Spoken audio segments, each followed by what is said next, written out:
Hi, and welcome to That's My First Pod, the podcast all about King of the Hill. I'm Jason. And I'm Jimmy. So, Jimmy, how are you doing? What has been going on this past week? Um, okay, so I used to collect Funko Pops. You know what Funko Pops are. They're those little vinyl toys with like the black eyes. Yeah, like they have the small body and huge head. hmm I'm sorry, I was collecting them a long time ago, and I had like 800 of them, and then I sold it all off because I was like, this is outrageous. I don't need this in my life. Then Funko released a line of Funko Pops that are blacklight themed. I don't know if you've seen them, but if you shine a black light on them, you see blacklight posters and stuff like that. Yeah, Yeah, so they look like that, and they've done one for the Marvel heroes. So there's a Doctor Strange, an Iron Man, a Thor. They did Kate Bishop with the dog, with the pizza dog. So I bought a few of those, and now I'm like really into them. I'm making like a display cabinet where I'm running some black LED lights through it. But I'm like, damn it, Funko, you drawn me back in. Like I was out and now I'm back in. So yeah, I've been collecting those blacklight Funko Pops, which have gotten expensive. Like collecting is expensive, I feel like, at a certain point always.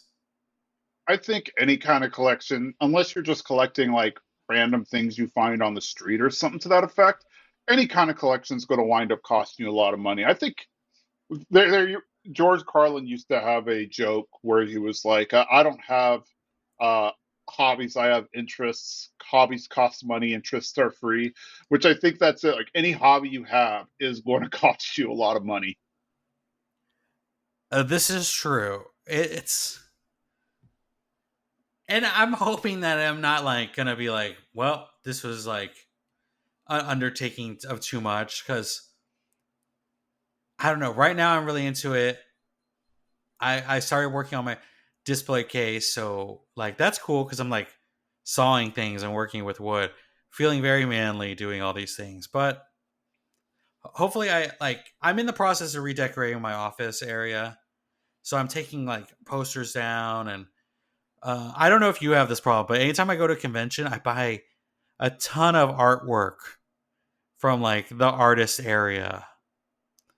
So I have a whole bunch of those framed behind like in here. I'm taking all those down to make to just freshen things up and change the flow of the space. Nothing wrong with that. To answer your question, I only buy. I usually, I think, anytime I go to a conference, I buy a handful of things, like three or four things that I really want, and then I call it a day. Uh, but yeah, I get what you're saying. Yeah, I have. Yeah, I don't know. Well, I've been going to cons like for a long time, many years, but I used to come home with all these prints, all these artist prints, and I put them in my drawer. Every time I'm like, I'm gonna find a frame for this. I'm gonna like frame this eventually.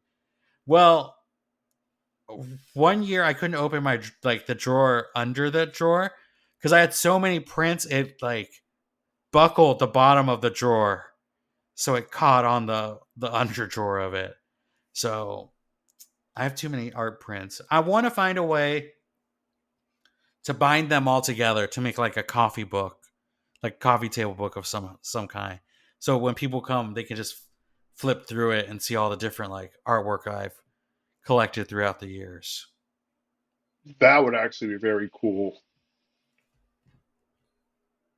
One little small project that I'm working on that's it's just a fun thing to do. It's not necessarily like super cool or anything, but I just have a weird habit of collecting a lot of like the little papers you get in fortune cookies, Oh, cool. and I just kind of have them sitting in a cup somewhere. And now I'm thinking, you know what I'm going to do? I'm going to turn it into artwork and like pin it in a shadow box or something. So that's kind of what I've been experimenting with now. I'm not a super artsy person, so it's one of those things where I'll have a very rough vision of what I want it to look like in my head, but I don't have like the mindset or the ability to actually execute it and make it look like that. So it's always a Oh, fun little issue to deal with. Just like, oh yeah, this does not look at all like what I envisioned. yeah. I don't know how much of a Simpson fan you are, but there's an episode where Homer is trying to build a grill, Yep. and he like finishes, and he's like, "Ah, that looks nice." And then it zooms out because he was looking at the box, and he's like, "Why doesn't mine look like that?" I feel that way Hmm. with a lot of projects I start. Yeah, I have done that so many times. I'll see something on YouTube or whatever, and I'm thinking, oh, I can do that. How hard could it be? And then I wind up realizing, like, no, I have no idea what I'm doing. That's true. People who make YouTube tutorials, I always feel like they're like in the best case scenario for doing whatever project they're doing. And then when I try to do that project, it's like, oh, a weird gust of wind came in my room. I don't even have an open window. How did it blow this thing? Like, it's like everything that could go wrong has gone wrong in this project. Yes, 100%. That is my experience too. Other things, like there are things that I'm good at. Like I can bake pretty decently. Most of the things that I attempt, if I'm baking something basic, it'll look good. If you're looking for presentation, that kind of goes into the art field and it winds up looking terrible when I do it. But I know with a lot of other people, it's great. But I mean, it Yeah. at least tastes good. Like whatever I make tastes good. It just might not have the best presentation. It might not be plated the best. Yeah, I think taste is like what? I think taste should be like 90% of what it, and like the look is like 10. But True. yeah, I don't know. Yeah, that's kind of what I've been working like. I don't know. Other than that, I don't think I've been up to anything crazy this past week. Nothing wrong with that. Don't, sometimes I always say sometimes it's nice to have slow weeks versus having like crazy weeks where there's a bunch of stuff going on and you're just trying to figure everything out, keep your head This above water. Yes, this is true. I don't know. Man, I feel like there's not even a video game I'm like looking forward to playing. Usually I'm excited for something coming up. I did get my Steam Deck, which was pretty cool. Oh yes. Oh, I guess side note, are you bringing that to Texas? Yeah, I'll Are bring you? it to Texas. Oh yeah, I definitely want to see that in person. Wait, what games have you downloaded for it? Quite a few actually. So, well, really just all my old Steam games are on Hmm. there. So I have like Portal, Stanley Parable, To the Moon, Metal Gear Rising is on there. So I'm playing that. So yeah, there's a few different games on there that I've been enjoying. You know what game I just found out was on Steam? Which one? I don't know if you ever played it. It's called Jet Set Radio. I know exactly what you're talking about. It was a Sega game, wasn't it on a Dreamcast or something like that initially? Yes, it is the reason I got a Dreamcast. I only played Jet Set Radio, and then I was at a used like like a vintage video game store, and I was like, I don't know why I said Jet Set Radio, but the guy was like, "Oh, you can buy that on Steam," and so now I own it on Steam. But I wonder if it's better on the Steam Deck because you got the like the joystick, like the buttons and stuff. So And it arguably has more power than the original Dreamcast. So, yeah. Though there is one song, I mean, for people who don't know what Jet Set Radio is, basically you're a roller skating person and you're like tagging graffiti on walls, but you're like fighting against other graffiti teams. And there's cool like DJ music, like different songs. But for the Steam version, they couldn't get the rights to one of the songs. So it's like was it at least a good song or something? Or I can't. It's like one of the final boss songs. Now I can't remember what the song. But I don't remember it too like the original too much, so I don't miss it.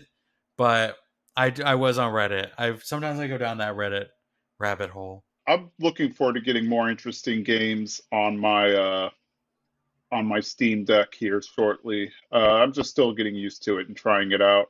Um, I finally, I'm waiting to get my Steam Dock so that I can plug it in. I bought myself like a controller universal controller to wear on it. So that way I can kind of. My only real complaint about it is it would be awesome if it were like the Switch, where the handles were removable or something. That's like my only complaint about it. But you can just as easily like buy a $30 controller, $25 controller online. Um, that's decent enough to play with. Or if you really want to go, you can use like your PlayStation controller or a Switch or Xbox controller on it. Yeah, man, I really maybe seeing yours will convince me to get a Steam Deck. I guess you probably have to be in good internet. Like some of the games I play, like the MMOs, I have to be in really good internet. So I don't know. Yeah, I've been fortunate with having, well, actually, this past week has been a little weird with my internet. I don't know if it's like construction or a full moon or whatever, but generally speaking, I have decent internet. Yeah, I'm just wondering, like, if I could play New World or Ark, like in an airport, like would that internet sustain a game like that? Probably not. I mean, maybe. Generally, I don't know. Internet at the airport tends to be kind of weird because on one hand, they have a lot of business travelers and stuff. So it's like, okay, we know that we're going to have a lot of people who are going to be, working, but then we also have people who are just going to be killing time because they're on a layover or whatever. And so you have all those things, but then at the same time, it's like they're not going to spend that. The internet is a free thing. They're not going to spend that much money on quality internet for every person who's in there on a free thing, even if it's like ad generator or whatnot. Now, granted, if you go into like one of the internet lounges, or if you have like a membership to like Boingo or whatever, then you can get like some of the better internet, but it's also paywalled essentially. So I guess what I'm saying, like, if Steam Deck is good in a hotel room internet, because I feel like hotel rooms have the worst. I mean, again, I'm not saying it like a 5-star hotel. I'm like at Marriott's and Holiday, like, but I always feel like my internet is just like I'm always barely out of reach of a router. It feels like the internet's so slow for me, at yeah, least. So I could play a game, I guess I'll see it when you come visit, and yeah. I'll make my decision. Because I've been really like eyeing it because I travel, so I would love to be able to take my PC games. Yeah, most of the games I play aren't online. They're console or they're local games, so it's never really a major issue for me. Oh, now that you have a Steam Deck, maybe we can game more. We can. Oh, I do have Overcooked on my PlayStation now, so we can play that one day. Oh yeah, for sure. Overcooked 2 rather. The game that makes you yell at each other. It's a fun game. We played it in Taiwan with some of my friends when we were there because the Airbnb that we had in Taipei had a had a had a Nintendo Switch there and a bunch of games, including that one. So Man, yeah, I definitely want to check out your Switch, and we're. I already told you about the board game. Did we already talk about the board game I got? yeah, yeah, we did. Okay, cool. Then I won't re-mention it. I won't. I feel like it's been so long since we recorded, but it's only been like a week. Yeah, a lot of So time can sometimes time just seems to drag on. But yeah, no, I'll be there in a few weeks and see each other and play some games and talk about it later. But right now, let's talk a little bit more about Texas and what's going on with King of the Hill. So this episode, we're talking about Maid and Arlen, which is a season 7, episode 22. And it is largely focused on Kahn and Bill, which you might be sitting there thinking, like, what do Kahn and Bill have in common to where they're going to be an episode that centers around them? But just wait and see. And it's a funny episode. It's a great episode, and I'll talk about it later. There's something about the episode that does make me really sad, though. But we'll get right to it. So we start off this episode, as we start off many episodes, in the alley, and we start off with Bill saying something really weird. Bill's like, "Do you think I'd meet more women if I changed my name to Tango?" And then, of course, Hank does what Hank does, where he's exasperated and he just responds. He's like, Don't change your name again, Bill, which tells me that he's done it many times, at least once or twice before, if he's saying that. A moving van pulls up, and it's Kahn's mom. Kahn's mom is there, and looks like she's staying for a while because the guy opens up the back and there's furniture. So I guess she's just moving in with Kahn, and of course, Min's not happy. It's kind of that stereotypical mother-in-law daughter mindset, or that trope we've all seen. Uh, but Kahn's happy. Kahn's ecstatic. He's a super. He's just a mama's boy. Let's just be honest. Dale's like, huh? Never imagined Kahn having a mother. I always imagined some kind of pod situation. In Kahn's kitchen, Min is cooking, and Laoma, which is Kahn's mom, says, she is lucky to have Kahn and have such a good man to take care of her, and she should show him appreciation by cooking properly. And as Kahn leaves, Laoma tries to help and it's like, "Oh, you're not putting in enough oyster sauce." And she says what I would say is her catchphrase, if I may just demonstrate. So she's like, "Oh, I'm going to show you the right way to do things." Connie shows up, sees that they're fighting, and then she's like, "Oh, not already." So you can tell that this is just a common thing to where even Connie's like, "Oh, this again." The next day, Kahn is bouncing to go to work. Like he's happy. Like not happy about work, just happy that his mom's to send him off there. Like again, total mama's boy. And I don't think she really helps because she kind of feeds into that, but she's so exciting. And Lambo goes to the dining room and starts cleaning, but she's not really happy. Like she's cleaning because it's just I think that's just something she likes to do. She just likes to clean. And it's not making Min very happy. Min is really just not thrilled about it. It plays into, like I said, the old trope. You see it in TV, you see it in books, you see it in everywhere. Like, oh, the mother-in-law and the mother don't get along, or the mother-in-law and my wife don't get along. That's like an old trope, and it plays into it. But it is kind of nice, and it is. I do like seeing this different side of Khan, where he's not like just an unbearable person, but where he's just like he's almost like a schoolboy. He's just so happy that his mommy's here. Yeah, I love seeing, like you said, this other side of like I always feel like when we get a Kahn centric episode, it's always like the extreme points of like either he's super sad or he's like super happy or he's super one way.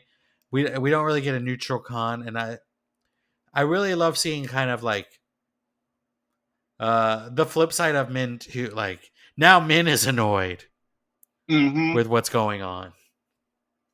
Yes, and we had that previous episode where we saw the father-in-law, Hmm. and it's funny because we had that trope as well, the father-in-law and the husband not getting along, in and so now we're kind of getting the other side. Granted, even though we did that episode first in the chronology of the show, this episode actually comes first. But yeah, so we kind of get that, but it definitely Khan is.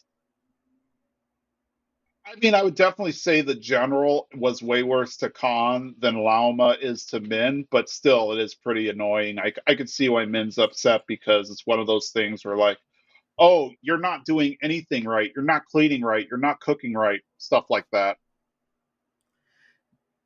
And I also feel for Laoma because it's also like I don't know where my place is. Like she comes in here and she's like, "Where do I?" I guess she's trying to make her way in. Like this is where I belong. She's trying to like, and that's why she gets on Min.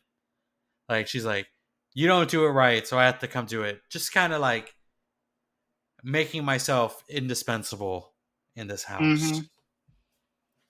Exactly. So we go outside, we see Peggy, and she's cleaning like, their sliding glass window, patio door kind of thing.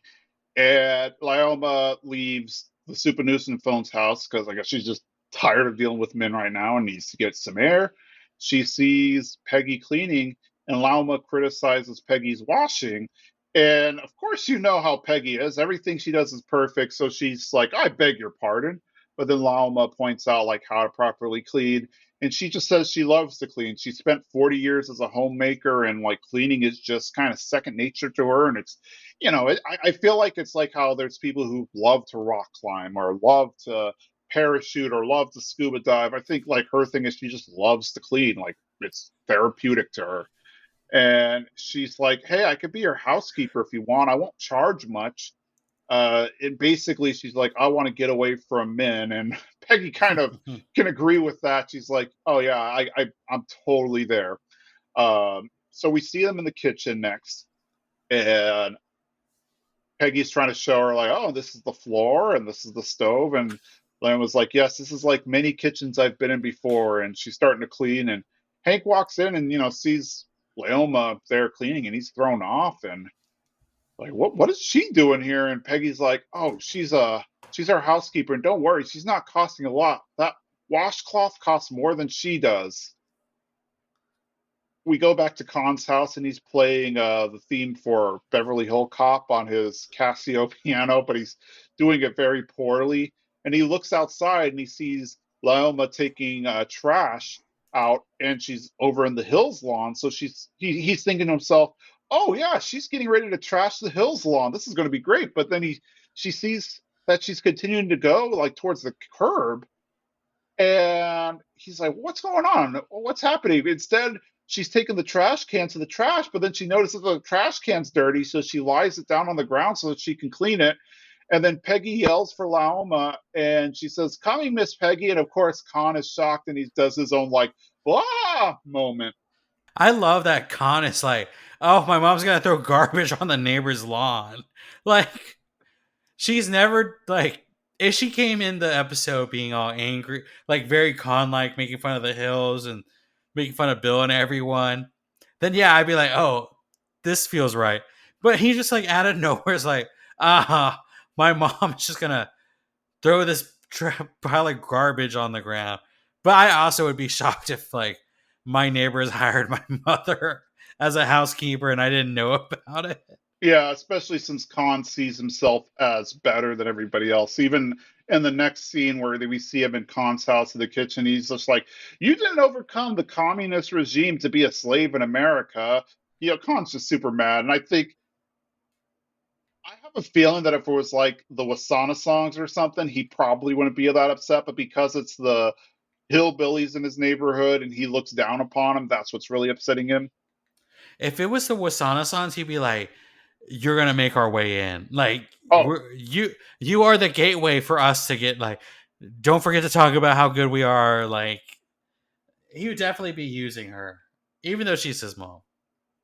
absolutely. Yeah, I don't think he's above like shelling out his mom to do cleaning and other chores as a way to climb the social ladder and get closer. But because there's nothing to gain for him of having her clean the Hills house, he's just like whatever. He's not happy. Mhm. In the alley, Hank is talking to the guys, and he's talking about how he doesn't want a maid. He just doesn't want somebody cleaning up after him. Dale's like, "Well, why not just fire her? Simple solution." And Hank's like, "Because it would be wrong to fire her, even more wrong than not hiring her in the first place." So I don't know. I kind of nice because it shows that Hank kind of has, I guess, some kind of moral compass there. Kahn comes by and he is mad at Hank because he's like, "Hey, how dare you make my mom work for pennies or whatever," which I guess makes sense, but at the same time, she offered to work for cheap. So, what are you going to do, Kahn? What are you going to do? But the guys all laugh because they are just happy at how angry Kahn is at Hank, and Hank's kind of enjoying it too. In the Hills living room, Hank is watching sports. He's in a more relaxed position than we normally see him. Like he's not even wearing his shoes. He's in his socks, lying down on the couch watching football. And Lama comes and Hank's like, "Oh, he's going to leave because I guess he doesn't want to watch her clean or something to that effect." But Lama's like, "Oh, don't bother. Like, don't disrupt your flow. I'll just clean and be out of your way and stuff." So she's cleaning, but there's a really stubborn stain, so she's Oh, just grunting and trying to get there. And Hank's uncomfortable with this whole process.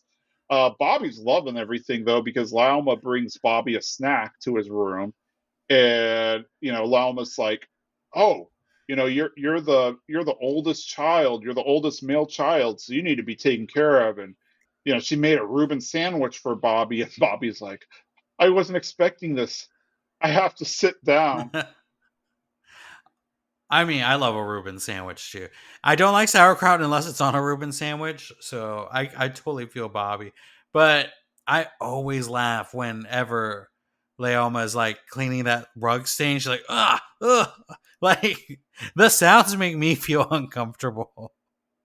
Yeah, I kind of get that it's a tough stain, but do you really need to go to that degree?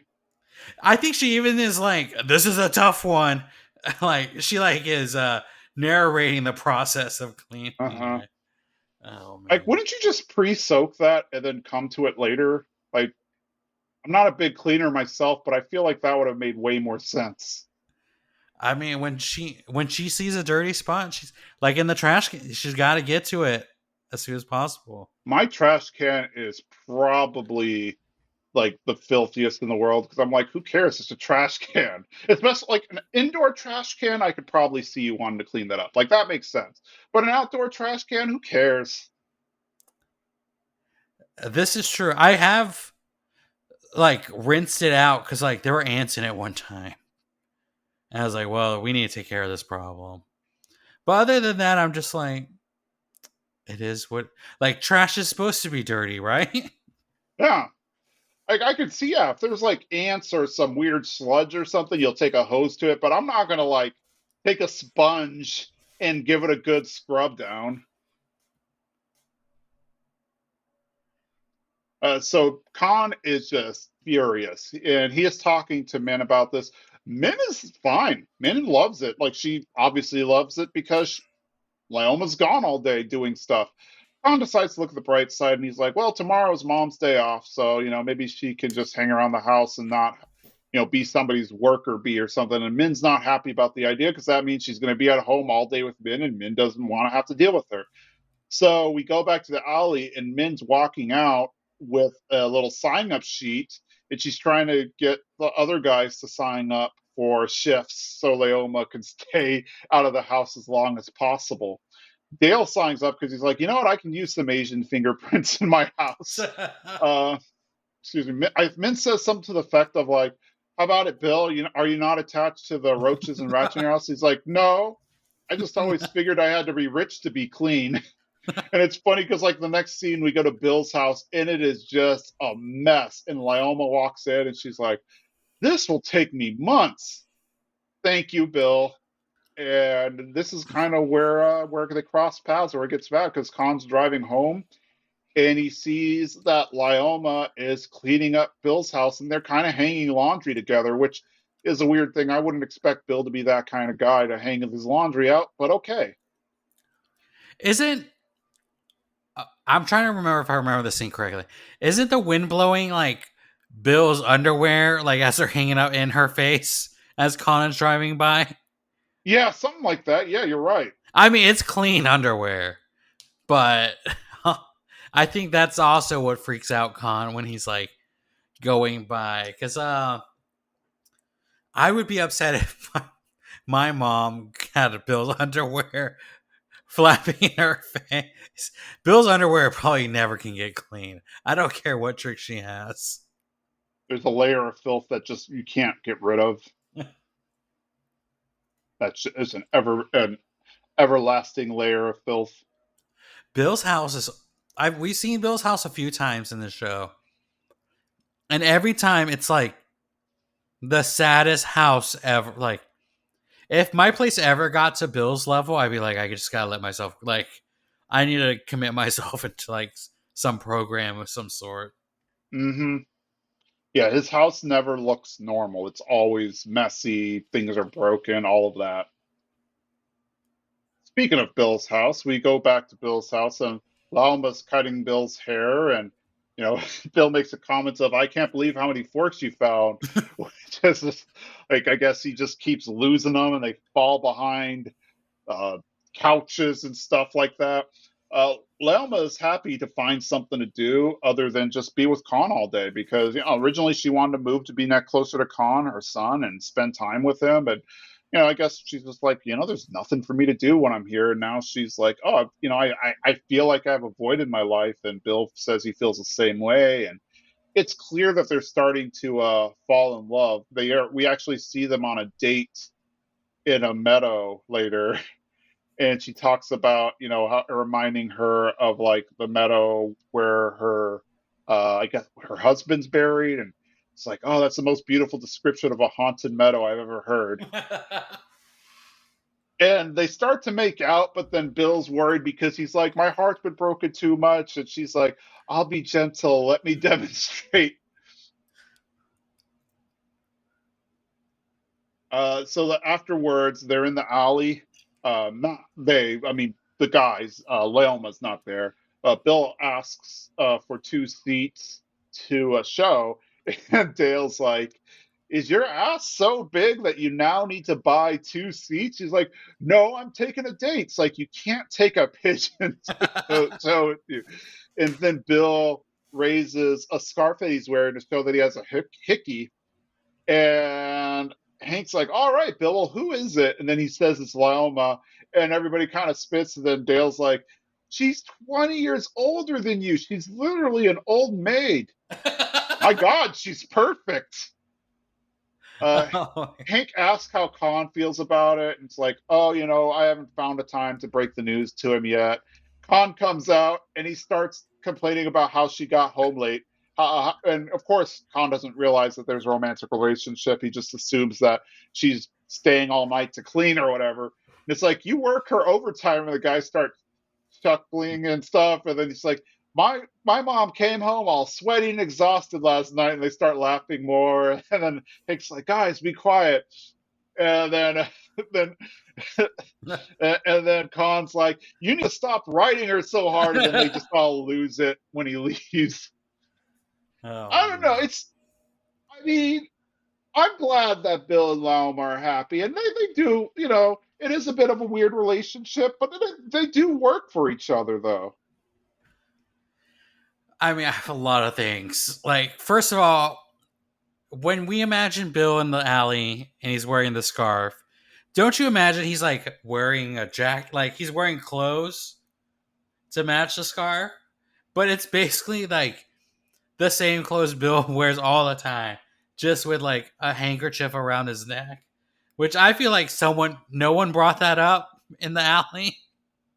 That's true. He was wearing just like his regular clothes, his wife beater and his jeans and working boots and stuff. But then he had like a little, not even like a full scarf, just like a handkerchief or like an Yeah. ascot around his neck. Oh man. But I do always love Bill rarely finds love. I think what, 2 times? This and another time? Like someone who really cares and gets Bill.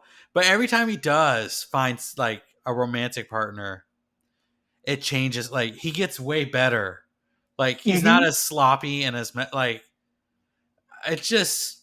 I mean, I don't want to say a relationship needs like someone needs to be in a relationship to fulfill themselves, but Bill needs to be in a relationship ASAP. Honestly, you see that in a lot of couples and stuff. Like once somebody gets into a relationship, they're in a better mindset, and they start to take care of themselves and be better. I mean, yes, that shouldn't be the only thing that makes you be better, but definitely it happens to a lot of people. Oh man, but they're a great couple, and she's gonna be really gentle with them, so I'm excited. Yeah. We're back at the Hill House. Leoma's cleaning the bathroom, and Hank walks in thinking like, "Oh, I'm going to use the bathroom," but Leoma's like, "Oh no, you can go ahead, and I'll just wait out here." And Hank's uncomfortable with it, which I still don't get this because they have more than one bathroom in the house, so I don't know why he just doesn't go and use the other one. But I guess it doesn't make the scene doesn't work if they don't do it that way. He tries to use it, but then he realizes that she's out there, and he's like, are you standing outside? She's like, yes. Do you require assistance? And he's like, no. What a great maid, though. Like that's above and beyond the duties that you need. Mm-hmm. Dale's in the alley and he's talking about how he needs to get rid of his show turtles because he has show turtles, but he's never put them in any shows. And then Kahn comes out and he's like, "Has anyone seen my mother?" And he's like, "How do you feel about terrible news?" Kahn looks over to Bill's house and sees Laoma coming out, but they're really dressed up. You know, Bill's in like a suit and she's in a really nice dress and everything. And he doesn't understand what's going on. And then he finally puts two and two together that they're dating and he passes out. And it's funny because nobody really cares. Like Hank's like, anybody want to watch the game? Go back to Kahn's house, and Kahn is really just giving it to Leo. It's like, why not become a bag lady or an actress in a pornographic film? Why not, instead of doing this to embarrass me? But Leoma loves Bill, and Leoma's like, Kahn, don't you want me to be happy? I want you to love Bill too. So they have dinner. Bill is over and he's telling stories, and Bill and Wilma are just, they're cute together. They're super happy, and it seems like Min's all right with it. Connie's kind of all right with it. It's a little weird, but Connie seems to be all right. But if obviously Kahn is just upset that they're so happy, and he just leaves, and he's not happy at all. Uh, Talking about full service maid, it's Peggy is a completely different person than Hank because in the next scene, Peggy is literally taking a bath with like a flute of champagne. And while she's there, Leoma's like scrubbing the floor and she's just kind of opining about like why aren't there aliens or if there's alien life out there and stuff. And Leoma's like, uh-huh. And then now we're in the alley, and now like Leoma's getting so comfortable that she's actually just drinking in the alley with the guys. And Kahn is looking out. He's upset, and Min's all right with it, but Kahn's embarrassed because he's like, "Oh, at least I had a genius daughter, and that was like the one thing that I can hold over everybody. But then now, if I go to work, people can now say like, "Oh, how are you doing? And how is that six-toed possum baby that your mom and the neighbor had?" Connie is working on a NASA project for school where she's building a model of like the space lander, and she has a replica of Harrison Smith, astronaut turned senator. And Con's like, "Why couldn't my mom fall in love with somebody like that?" And he comes up with an idea. I I don't know. I think I kind of get Con's concern because he looks down on Bill, but Bill's also, like you mentioned, he's like cleaned up. He's not really that trashy anymore.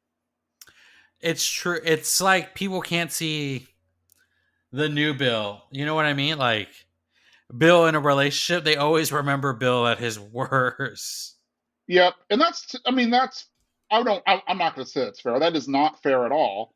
But I get why they do that because, like, if you've seen somebody 100 times and they're always kind of slobbish, and then you see them cleaned up for a week, you may be like, "How long is this going to last?" Or it may be very hard for you to see past like the 100,000 times you've seen them in a different way. But yeah, I don't know. I still just don't like how Khan's getting upset at this. Khan just takes it to a new level because he goes to Bill's house and they're just chatting, and Khan breaks quote unquote the bad news to Bill that his mother has fallen in love with another man. She's in love with Harrison Schmidt, the astronaut, which I don't know. He's lying. I find it weird that he's lying so big, but maybe that's all he could come up with at the moment. And Bill is really hurt, and Khan says, it's only a matter of time before she, left Bill, just like Bill's ex-wife. And this it makes me really sad because Bill kind of agrees, which shows me like his low self-esteem and how Khan's feet, just punching him emotionally.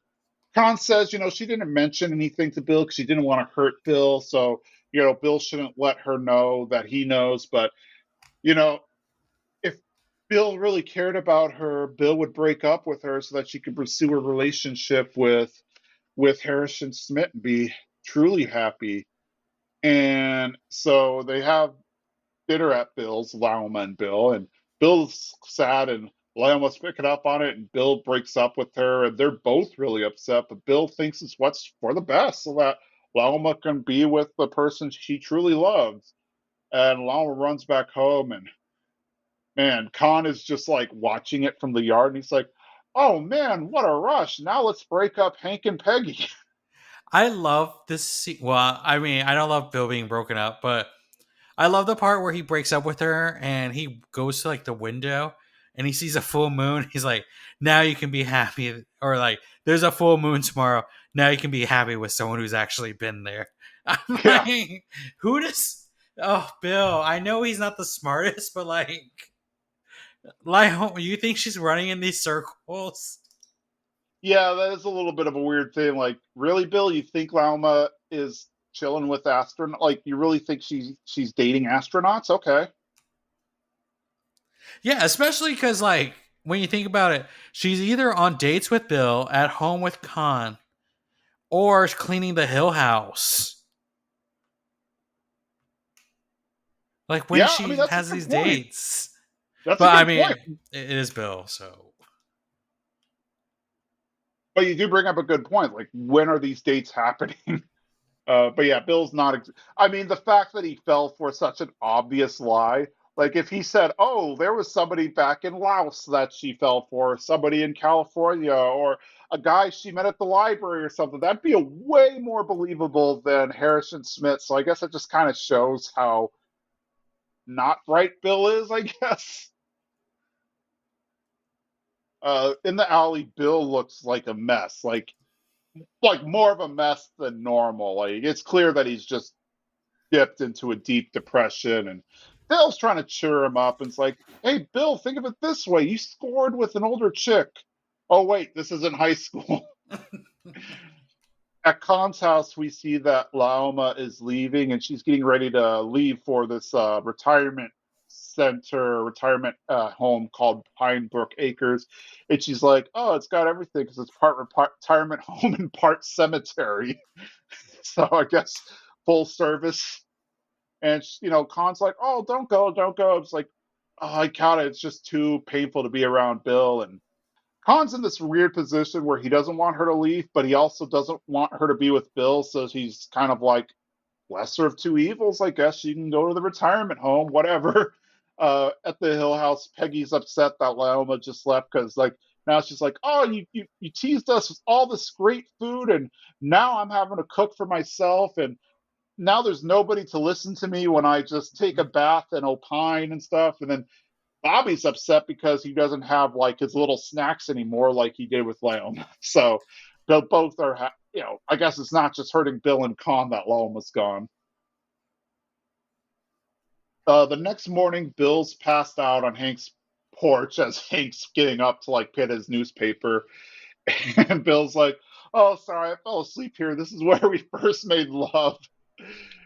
And then Bill explains the whole reason he broke up with her because Hank's like, "If you're so sad, why did you break up with her?" And Bill's like, "Oh, she's in love with Harrison Smith, and I don't want to block her from true happiness." And Hank's like, "What? Wait, Harrison Smith, really?" And he just kind of moves on. And he's like, "Well, Bill, you just tell her what you feel. At least if she shoots you down, you took your shot." And Bill's like, "You're right." And then as Bill leaves, Hank gets his hose and sprays down the front porch. Moving truck is in front of Khan's house, and Khan's upset that she's hurt and getting ready to leave, but then she sees Bill running and yelling Lauma, and now Khan's like, "Oh, nope, nope, you gotta go. Hurry on, let's get into the van." Then as Bill shows up, Bill's like, "I don't care about Harrison Smith. This is what I think," and he breaks Connie's model because Connie just happens to have it out in her hands. And, at that point, Bill talks about how he broke up with Lauma because the Harrison Schmidt, and Lauma's like, "Wait, what?" And that's when she kind of puts together that Kahn lied about everything. And everybody shames Kahn because he broke them up and made them both hurt just because of his own ego. And then Kahn's like, "Oh, like you wouldn't do it if it was your mom." And then they all kind of, whatever. But then Kahn eventually comes around and he's like, "Oh, I guess it's, it's kind of nice. It's like those dogs that are so ugly that they're almost cute." And the episode ends with Bill finding Lauma. I love the ending of this episode. It gives me hope because if Bill can find someone, then we all can find someone. But then that hope is dashed away later in this. Like, I don't know. Are we gonna talk about how we never see her again? No, that's exactly what I was going to say at the beginning of the episode. We never see her again, and from to my knowledge, and I could be wrong, I don't think they ever explain what happened to her. No, this is this before or after when Heggy oh my gosh, Peggy gets the news column where she writes about the cleaner? Oh, I think it is. Oh, that's a good question. I Because I think it's know, after. I think this is before. okay, because Peggy does get cleaning tips from her, Yeah, through but through men, but yeah. also in that episode, it seems like they never have many, like Peggy has to get these tips through men, and it's like they never even knew each other existed. Uh, that's a good point. Uh, but yeah, well, remember, you know how I feel about the later episodes. I feel like a lot of them aren't canon, but because Bystand Me does take place like, mm, I guess season 10, which is that episode. So yeah, there's like no. You're right. There's no mention like Peggy never mentions. Oh yeah, I remember your mother-in-law or anything like that. So I do think if this episode would have happened like season 11 or 12, we would have kept her. maybe. Because I feel like they didn't want to change Bill midway through, like, if they thought they had more seasons left. Because Bill being together with her does change him. Like, he's not Gross Bill anymore. Yeah, and that's usually what they say about relationships. You know, once you start to be happy, you start to take care of yourself and stuff. So I don't know, Mike. It is a very fun thing to not fun's not the word, but it's nice to see Bill getting happy again. But he again, it doesn't last. But they don't even give a reason. Like I don't even think they explain that they broke up or anything. No, she's just gone. Because this is. I believe this is like one of the last episodes of the season. I think there's one more, or there's a few more. Like season two is not. In fact, I think I don't know that are we covering the Witches of East Ireland? I don't think we're covering that episode, but I think they Oh, it's a briefly funny one. mention.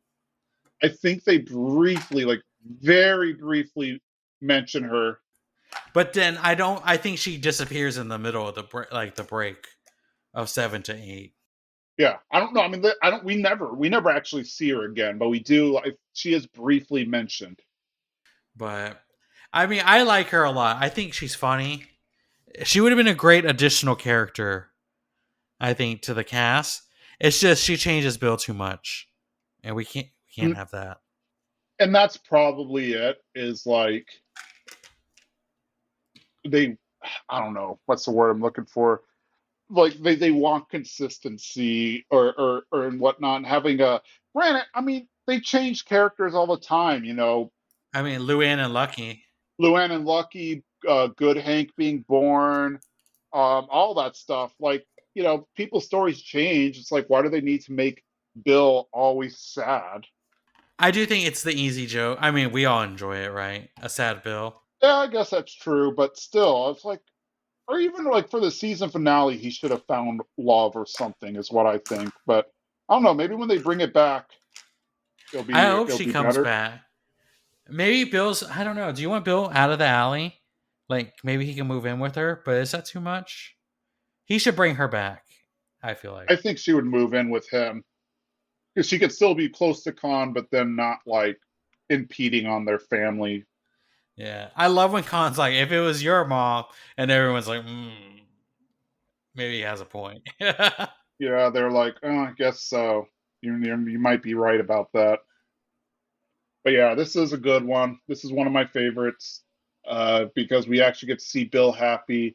I am upset that they casually mention his relationship in the next episode, which is of East Arlen, but like in a blink and you moment miss it, they mention it, and they don't really mention what happened, if I remember correctly. Like, oh, she had wound up moving away, or she moved back to Laos, or we broke up. Like, it just she's kind of written out of the story, and that's kind of what upsets me the most. But hey, it is how it goes. Oh man, yeah, this episode is a great one. Oh man, and yeah, we're not. I don't think we're doing the Witches of East Arlen, but if you want to, I recommend that episode. Like a good like that's a fun one, and I love a Bobby episode. So Bobby is great. Yeah, maybe we will do that. Maybe we can pin it on at the end or something. oh yeah, and it's great because I'm looking at the Wikipedia thing for it too, and I did not know. Well, I knew David Cross was in it because his voice is very recognizable, but I didn't know it had Breckenmeyer and John Ritter in that episode. I did not know that either. I definitely knew about David Cross because, like you said, he has a very, very recognizable voice. Uh, but yeah, I did not realize the other ones. I'm a big John Ritter fan. I might watch that. I might just tack that on before I go to bed tonight because that's a. I love John Ritter, so it'd be maybe I can recognize his voice if I know I hear it coming. But yeah, I would definitely recommend. Well, maybe don't watch it if we're going to cover it later. Hold on Yeah. until you listen to all these episodes of this podcast, and if we don't do it, I'll remind you to watch it at the very end. Or you know what? Just watch it and then watch it again if we Yeah, decide to cover it. yeah. I watch all these episodes like hundreds of times, so they all hold up. Except for that one where are we doing the one with the pigs? I don't think we are. Pygmalion, no. That's like That I, one's I weird. that is like universally considered one of the weirdest episodes, King of the Hill. Like the entire story, the tone, And it it's is super dark. weird. It's so dark at the end. But yeah, that's not one I really go back to and have a good time with. But the No, it other is ones are super great. weird. The other ones are great. Yep. Well, I'm looking forward to it. You have anything else on this episode? No, I think we covered it all. So the next, okay, so next episode we are actually, funnily enough, doing "Bystand Me," which is the one of the other episodes where Laoma is mentioned. So Did we plan this join. like a long time ago or Yeah, we know we made this list like months ago, so it I just kind of worked know. out that way. Okay. All right. Well, until then, I'm Jason. And I'm Jimmy. Bye. Bye.